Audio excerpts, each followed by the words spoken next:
Hello guys, welcome back to my YouTube channel once again. So in today's video I'm going to show you how to sign in, how to create an account on Kling AI. So before getting started, I want you to like and subscribe to my YouTube channel. Let's get started.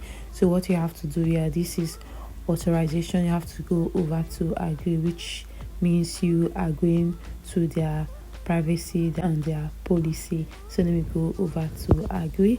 And what you have to do, if you want them to send you notification, you can do allow or don't.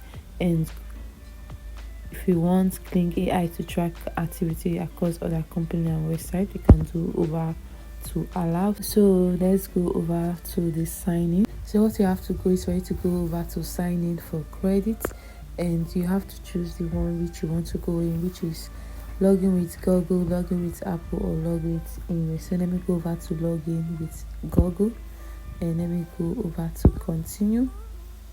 So you have to choose an account you wish to continue on Kling AI. So let me go over to the first one.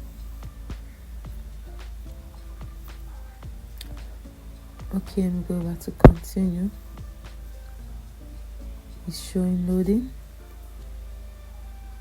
Okay, it's all done. Very easy, very simple for you to do.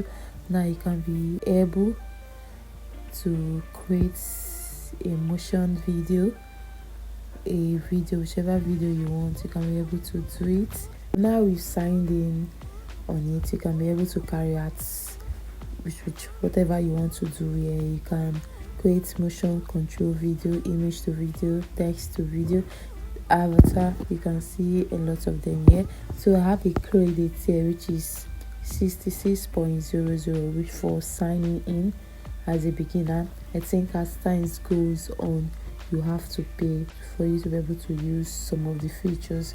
And this is the end of this video. Don't forget to like and subscribe to my YouTube channel, and see you next time. Bye.